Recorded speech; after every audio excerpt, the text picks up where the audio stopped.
So the 53-man roster is set. So we're going to take a look at each side of the ball. And right now we're going to start with the defense after the intro.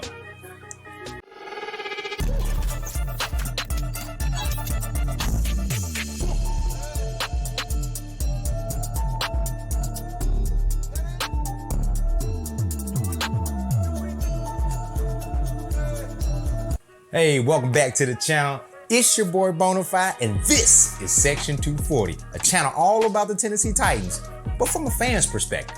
So, the 53-man roster has gone through some changes, some ups and downs since cut day. We've let people go, we've re-signed people, we've picked people up, but right now I think it's set in stone, at least for week 1. So let's talk about the Tennessee Titans defense and what we can expect this season. So now, the defense is definitely going to be a strong point this season. We got continuity when it comes to Shane Bowen. This is his second year as DC. I'm not counting that first year when he was the ghost DC. We all know about that. We're not going to rehash that. But we made some changes on the defensive staff. We hired Lori Locust as a defensive assistant. We've snagged Chris Harris from the Commanders as our DB coach. And we're going to talk about that a little bit later. But like on the business side, we did what John Robinson said couldn't be done. And we locked up Big Jeff with a big contract that was well-deserved. He worked his butt off here. I'm gonna put the contract details down here. But this was something that was really a point of concern because when John Robinson was the GM, he famously said, you know, we wanna pay you, but we don't know how we're gonna pay you. And we all know how that ended up. So that probably led to him being jettisoned up out of here. But Rand was able to come in, was able to have a conversation with Big Jeff and his agent, and we were able to get it done. So that was something that was off our backs. Then we were able to sign Arden Key. Now, Arden Key last year played for the Jags, but before then played for the 49ers. So that's a little Rand Carthon connection. He's a dynamic pass rusher, and it looks like he's progressing forward. And another piece that I think was really important to pick up, and you'll see why later, but Azeez Al-Shaair, that middle linebacker, he was playing behind Fred Warner and things like that, but when he came on the field, you know, you notice his impact. And, you know, again, another 49ers connect. So are we becoming 49ers East?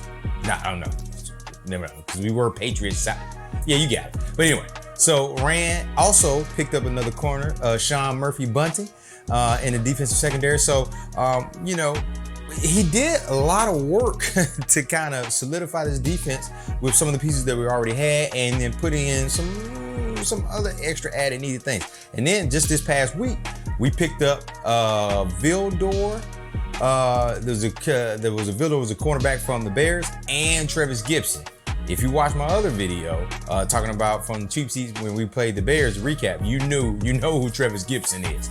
A daggum near good pass rusher, and I don't understand why he was available. It looks like he wasn't prospering in Matt Eberflus. I don't know how to say his name. I really don't care. He's not part of the Titans. So his defense, so we were able to pick them up. So that was a good thing.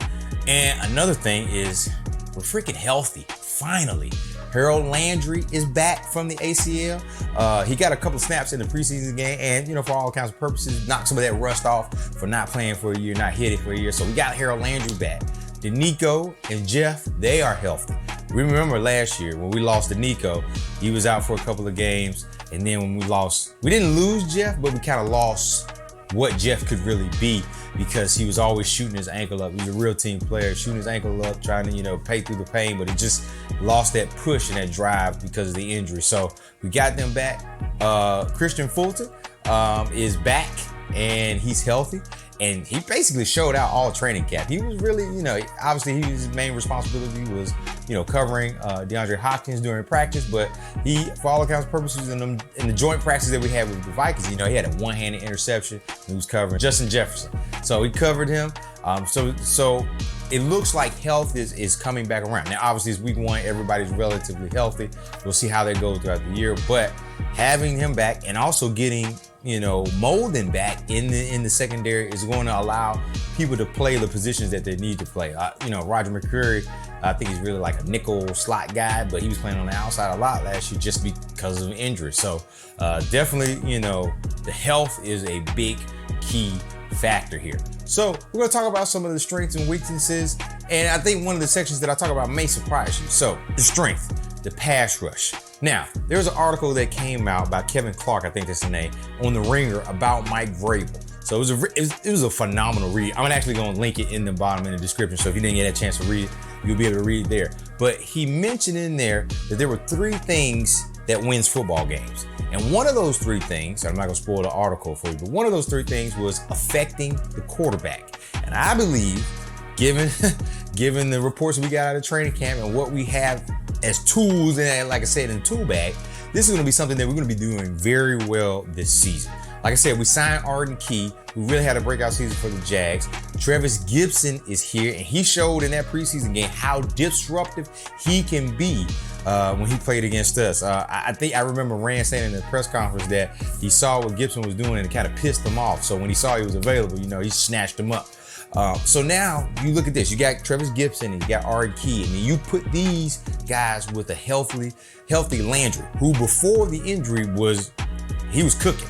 I mean, I think 11, 12 sacks that year before, but he was cooking. So we might have something special. I don't even really have to tell you the impact that Big Jeff, Nico, and Tierre Tart are going to have.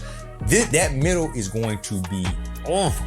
It's going to be something serious. So the depth that I see we have is a plus. Look, we didn't even talk about Caleb Murphy, the guy from Ferris State, who in the preseason had 4 sacks. Now, granted, it was a lesser competition, but still the potential is there. Then you put him with Rashard Weather, man, rotating in, it's going to cause problems for opposing defenses because these dudes are speedy and violent. It's going to be like, this is going to be wave after wave after wave.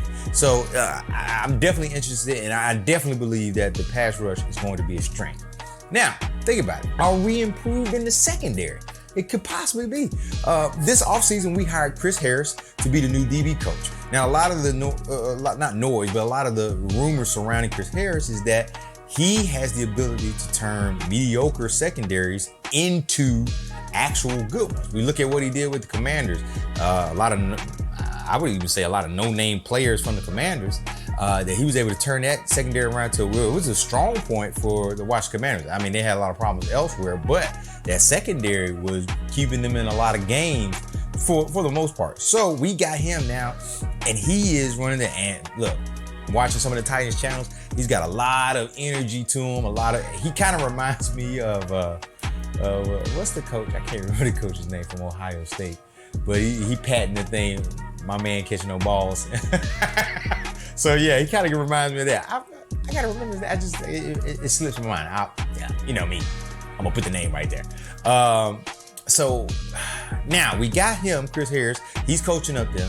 We got Sean Murphy-Button, and we got Christian Fulton on the outside. So we definitely kind of seeing that upper echelon above average cornerback play from these guys. Now, yeah, obviously, SMB is on a 1-year deal to kind of prove what he can do, but I mean, what better opportunity to do that here now in this situation where, so I'm thinking that we've improved the secondary. We got Kevin Byard back there. We got Amani Hooker back there, who at the end of the training camp was like on a tear when it came to interceptions. So maybe combined with the pass rush, that now we'll have a lot more quarterbacks like, just throwing it up there, and we might be able to snag, we could probably be a little bit more ball hawking when it comes to that. But I'm thinking that they're improving, and a lot of that has to do with the coaching and just being healthy overall. Now, this is where I said this was probably going to surprise you, but I think the weakness for us is really our linebackers. I mean, and this is no slight on Azeez Al-Shaair, because when he was in training camp, it was a definite, you could hear him, you could see him. He was all over the place. He, laying the wood out. A lot of those preseason, early training camp practices, he was laying the wood. And then even in the last preseason game when he caught a couple snaps, you could tell he was a factor in there. So, this ain't on Al-Shaair. I think he's doing what he needs to do, but it's just like, who's else behind him? It's leaving a lot to be desired. My friend F Words Pod, who runs Stacking the Inbox, Zach Lyons, calls the rest of the linebackers the flip cup boys, or like he likes to call them, Sans Monty Rice, the crackerbacks. Now, I just want to believe that these nicknames are just terms of endearment, but they probably not, you know. When I saw them, they just seem slow to the ball. It just seems like there's it's a drop off when you get, you got Al-Shaair out there versus these guys. Now, don't get me wrong, I'm not no analyst. I'm not looking at hundreds of, hours of film. I'm not breaking down plays. I'm just telling you what I think they look like. And that's probably why you're here, is to see what I say and see if it relates to that. So what I see with these 4 eyes is that they look slower. They may be smart, maybe things like that. They may have to use, other tools of the game to kind of make up that difference. But it's just, I'm thinking that these dudes are going to be the weak link. And your linebackers are really got to be up there. Like Monty Rice, he was out for like two games and a couple practices. He said he wasn't injured, but then Mike said he was injured. So like, what's going on? So we were relying on Monty to kind of be that guy, and I see him all but 7 snaps all preseason. So all that combined, and we're going to remove Al-Shaair out of the thing. But the other linebackers, hey, what is it? It's kind of looking bleak. Maybe when we start hitting for real and the game starting to count, maybe they'll show up a little bit more on the tape. But for right now, what I'm seeing as a fan, I don't really like this linebacking core outside of Al-Shaair. So whatever. So and we're gonna wrap this video up. But I think the defense is really poised to be really good this year. Very good. It could be possibly a great defense if this pass rush can be dominant. Now, what I said was, I said a tweet and I was like, hey, maybe we could be like 2008. Remember that 2008 Titans defense where, man, they were just unstoppable? I said, maybe the 2000 Raven-ish, maybe 85 Bearish kind of defense, but it's really on the pass rush. Is this pass rush going to be as good as, I think it can be? Is the secondary going to be good enough to stop and shut down some of these wide receivers? Are the backers going to show up?